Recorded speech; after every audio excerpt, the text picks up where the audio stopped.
All right, guys. Should be able to hear and see me. Before we get into the charts, there's a lot going on. Just on that housekeeping item. Uh, well, I'll hit on. Let's see. What was I going to say?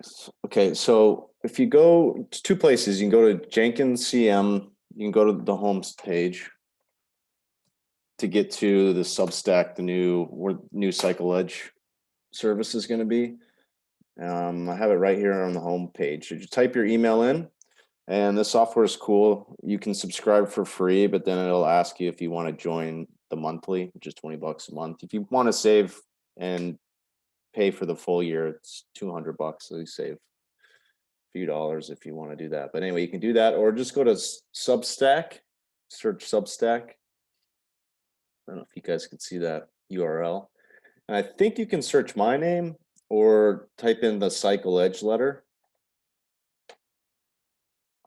And then I'm logged in right now as me, but you can see what it's about, and it's pretty easy. Just click subscribe now, and then that'll turn you on for being able to get the updates here. So when I'm posting the guys that sign up for free are just going to get one weekly overview, like a write-up, a longer write-up for the week, and then I'm probably going to go out Monday morning. And then maybe once a week I'll do this new podcast. But if you, for $20 a month, then you're going to get all the intro week updates. So if it's 6 in the morning and there's something going on with the euro and I make a podcast about it, or something's going on with Forex, you get that update. If it's, in the morning and there's stuff breaking down, I write about that. I put it up, boom, you're going to get, and it just comes to your inbox, or you can view that here at the site. So that's simple for me. That's going to make things easier. And then it's easier to market, like I said. But then also, as part of that, when you subscribe, you're going to get as soon as you subscribe, you'll get the links to the Telegram here. So the way I have it set up is there's a free room just for anybody that's curious. It comes into our fold, right? And then the CycleEdge room, that's going to be for all traditional markets. So any updates I'll put in there, just like we normally do. I'm not doing, for $20 a month, guys, I'm not going to do real-time alerts on every single market, day trade, swing trade, long-term, like I did on crypto. And I had real-time alerts. So I was doing that on crypto and traditional markets, and it was just crazy. It just all day I'm doing that. I can't do it for 20 bucks. It's just, but you're going to get the same updates and position updates. Like when there's nothing, when I'm day trading with the prop guys, and maybe I'm not doing anything in gold. I haven't been done anything in gold all week, and then yesterday was the first day I shorted gold. So I'll put that update in there. It's not going to be just like crazy real-time alerts all the time. It's going to be real-time analysis, position updates. But when I'm doing something, you're going to know it. It's just not going to be the hand holding. I'm signaling every market all the time, but it's going to be busy in there. And that way it's just one place for me, and we can keep it busy and simple. And then I created the crypto. In addition to this subscription, you're going to have access to the crypto. I just called it Crypto Edge to just break it out a little bit, because there's so many people before in crypto that that's all they trade, and they're very focused on it. So it makes sense to just separate it between the traditional markets for anybody that's interested. Some guys aren't trading treasuries, so they only want to care about crypto. Well, then, okay, you have a private chat where you can talk about whatever. Like I said, you can contribute, and then this is for me when I'm posting analysis. Like today, I put an idea up here on Riot, which I think is a really good, one of the good non-digital asset crypto plays. I'm not saying it's the greatest mining outfit in the world, but when something goes from 80 back to 20, that's a buy. All right, so I'll be working this position, and this is the stuff we'll be doing on the room. So that's that's a great value, $20 a month. I'm covering what I'm doing in crypto and I care about, and what we're doing in the traditional market. So that's that.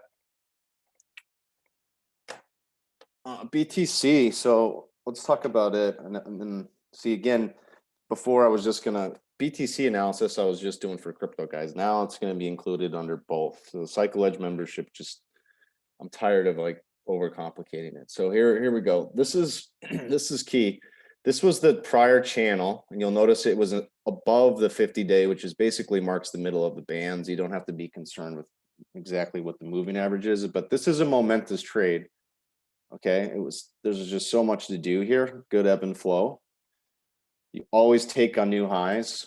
All right, great sales up there.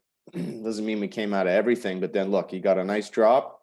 This was the first area the market could have held. It didn't. You dropped to the bands, boom, bought some more.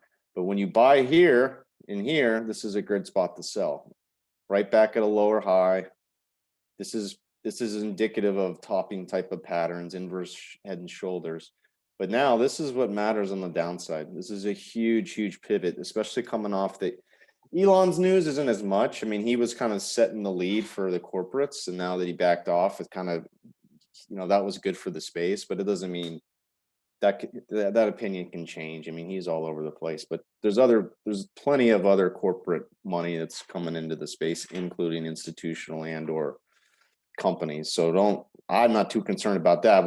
What I thought was interesting about the news today is that we know the central banks are all gearing up for their currencies, their digital currencies, and not everybody in government's nefarious, but there's plenty of these asshole authoritarians that want complete control and power. We see it all over the place, all over the globe, all the globalists. There's plenty of people around and in the system that want control, the bankers. So there's plenty of reasons why there's going to be a fight between a lot of these central banks, a lot of these nation states, and crypto. It doesn't mean that, look, Biden could write it. He could write an executive order tomorrow saying Bitcoin's outlawed. Bad for the Bitcoin for sure. Price goes down. It doesn't mean though that Wyoming doesn't decide and say, you know what? No, you don't get to tell us, Washington, what we can invest in and how. We sue.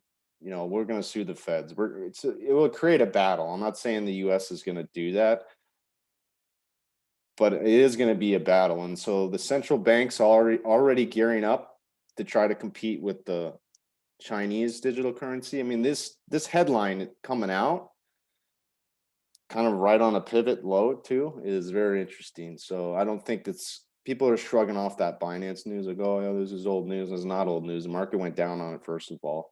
Binance got crushed 10% on it, and then so did BTC. It's not going to be. Government is the number one bear case for the space. It's the regulation took the whole ICO industry down, and which crushed 80% of the altcoins. Got rid of them. They went away, and then Ethereum lost 85%. People think that government isn't a big catalyst. Basically, regulation catapulted the start of the bear market that lasted 2.5 years and culminated with, don't forget, Ether going down 85% from the highs. And everybody that did an ICO that was long a shit ton of Ether, they sat there and said the same thing. Oh, you can't take crypto down. Oh, just hold. It'll be fine. And these projects that raised billions and millions, hundreds of millions, some of them, they lost half their Ether just not trading it, not thinking that, yeah, government's a risk. Oh, yeah, the levels matter. Yeah, this thing can go down. There's plenty of bear market moves. So don't get stuck into that thinking. If you break this 45,000, there's room to go back to the 200. It's what the model says. That's the lows here. Tiny bit of support because this was the old highs from January. That's like 43 something. But really, it's in the gap. I mean, this is in no man's land. When you take this low out, you're going to get the move probably the 200 and or all the way back to pi. And so that's basically a 50% retrace of this entire last bull run. And that'll shake out all the hands up here. These guys have bought 60,000, all these highs. And the whole space is going to have to sit through a 50% drawdown. This is where they'll puke, and this is where we want to be a buyer. But between here and there, this is what I was just saying in my last video. What are you going to buy? What does everybody in crypto buy to make money when you go from here and here? Most of them aren't going to hedge. And once they break, then they're either going to have to sell and raise Tether. Tether doesn't go up. It's just going to cash, right? So that's where I'm talking about the opportunity is. And if you guys are a little bit more advanced and you're trading the futures, like the guys on the prop team, or some of you have been with me a while, this is where I would look to short futures, okay? to hedge your portfolios. There's nothing wrong with going to cash too if you break. I'm just saying to make money between this break and here and then go back long is the really true professional way to play it. So that's what I care about in BTC. And especially you got to remember too, Asia's not open. This was a Binance Asia story type of theme, and Asia is closed today. So you could easily have a bunch of selling here this evening. Let's get to the dollar. Man, this video is gonna be long. That was a good crypto update. Dollars, okay. Man, I'm gonna have to trade with you guys maybe. Can't really tomorrow, but there's so much going on between global macro right now. The big theme right now is stagflation. It was reflation. Now the inflation is always like that. Like the Fed wants inflation. Oh, it's just reflation. Oh, we're getting back to the highs from pre-pandemic levels. Yeah, if you're measuring CPI, which doesn't measure shit. When you look at lumber, this is way past pandemic highs before the pandemic when lockdowns. Exploding. There's so many commodities way past what these guys were talking about the CPI yesterday. Way past. So now inflation is becoming stagflation. Stocks don't like that. The question is going to be from here is it bad enough to get the market to go to growth slowing and bonds will actually start to go up because stocks are getting crushed so hard? And I don't know. It could be stagflation. You get bonds down and you get stocks down, which absolutely crushes so much of the real money in the portfolio managed because they're so weighted to bonds and they think that's what's going to help them when the market goes down. It doesn't. So this is going to be the battle. When you look at the long term of the dollar, it still hasn't made the really long term breakdown. This is the euro, right? Still in a long-term downtrend. This trend line is just dominating the entire big global macro move. If we're going to get a major dollar down hype, really serious inflationary move, we probably need to get above this trend line in the highs from I guess that's July. And so it doesn't look like we're doing that. I think the dollar's going to bounce around in here. So I think we're probably a 117 to 122 range. We maybe put in a lower high. Risk off move, meaning the dollar gets stronger. This is the pivot to watch with this new pivot right here, 119.92.90. If that gets taken out, then that probably is another global macro signal, dollar stronger. Let me see if that's congruent with another bigger leg down in equities. And that would also mean oil finally breaks because oil will trade global macro with the inflation picture until it doesn't, and you get the big risk off move, oil gets hit too. So oil is still fine. I actually bought some today. It's at the bottom of this risk channel. I sold had some calls. I took profits into the 66 and now I rebought today. So I still like oil. Energy is a major place. Equities, you can see I sold the VIX yesterday and covered today. Not all of it, but that was a pretty good spike. I talked about it in the prop room. Pi line was up there somewhere. I don't know if it was hourly. It's daily chart, I think.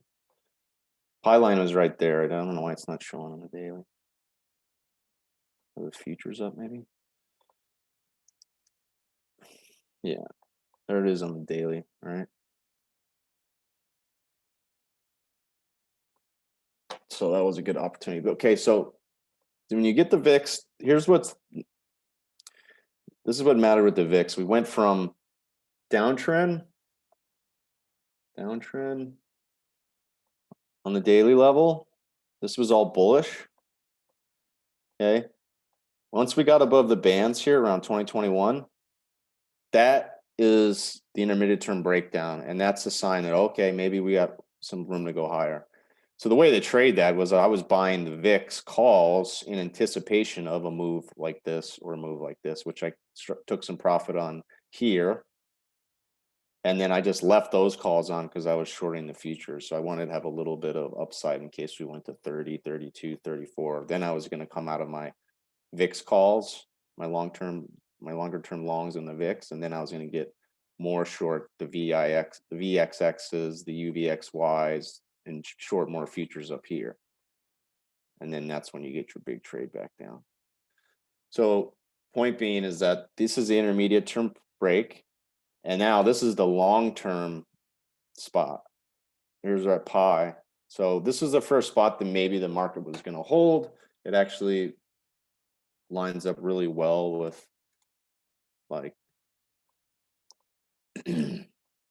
held a 50-day on the Dow. Maybe that was it, right? S&Ps, same thing. So the market's still in an uptrend, right? We broke the 8. I talked about there's a good reason for May to be a little bit cautious. The market had all these easy comps. The numbers and everything were going to look good because we're comparing against the shitty collapse we had with COVID. Now that's going to be a little bit in the rear view mirror, and it's going to be harder for things to accelerate. Plus, you've got Biden tax, yada, yada, seasonality, someone may go away. So there was lots of reason for the market to have a little bit of a move down. Now it's all about the bands, the 4,000 level. It's about whether the VIX starts to trend and stay up here. If it just spikes and then that was the low, then it's just going to collapse back down, and then everybody's going to chase back up 4,200. So the guys buy up at the highs. They panic yesterday on the lows, and then they'll have to chase again because the indexes are higher, and that creates the volatility goes back down. So you want to trade both sides, but just stay with the edges. So anyway, we're watching 4,000 in S&P. If you get back above the 8, on the upside, what really matters is I want to see how the VIX behaves. Okay, if you get back below 21 and stay below 2021, then we should be back above the 8, and then new highs are possible. But this is to watch on the down. If the VIX goes up and or S&Ps break here, then you're going to get the move to the 200. You're going to get to see these lows down here, and the VIX could go to 36, 38, 40. NASDAQ outperformed the worst, or performed the worst in this move down. Tech doesn't like what rates. I'll talk about rates over here. Treasuries rallied for a couple of weeks and then just absolutely got smashed here. I was buying puts in up at 59. And then we just got crushed at 55. Yesterday was a short covering opportunity. So the rate picture, inflation picture back up. Tech doesn't like that. Tech doesn't like that at all. So I'm not, see how you're below the bands. I didn't buy anything long on NASDAQ yet. I came out of some here and we took this low out. I was short the Russell and I didn't have any futures on. And now I'm more interested in tech down at these lows. I think I'd rather be long S&P than the NASDAQ here. Lastly, I'll just hit on gold. If you're going to get rates to keep going higher, I don't have a yield chart up in 10s, but there's no reason to think the 10-year is not going to be at these lows, and if not another lower low, and especially the long end. So curve keeps steepening. Gold's going to have a hard time. You're right at the underside of the 200-day. I'd rather be short. Everybody was talking about gold down here, bearish. That was a short covering opportunity. Not a bad place to be long. It's just with what's going on in rates, gold is not going to do that well. But I'd rather be short here. Okay, you're coming off this type of action. This is too much headwind for that market. You could even short silver if you wanted to be a little bit more aggressive. It's gonna look like pretty similar. It's actually a little bit more bullish. The silver chart. It's not making lower lows. I'd rather, you're going to pairs trade this, play gold on the short side, and then maybe you look to nibble on silver when you're back down here 24, 25, or pairs traded on the long side if you're doing something intraday. Okay, guys, this has been a long couple of videos. I got to get this uploaded. I want to get it out tonight. Hope that helps. See you guys on the Telegram. Sign up for CycleEdge, $20. It'll be simpler now. It's better price point. And we can get everybody kind of back engaged in one area. And I know Symphony's been kind of dead, but I've been kind of make this shift, and I just can't do everything all at once. And then, yeah, let's talk about next week about the security token. Everybody wants to get involved on the blockchain project that I'm working on. And Tomorrow's Friday, so we'll see what the morning brings. I'll try to get you guys in the Telegram before the market dies off in the afternoon. All right, have a good night. Later.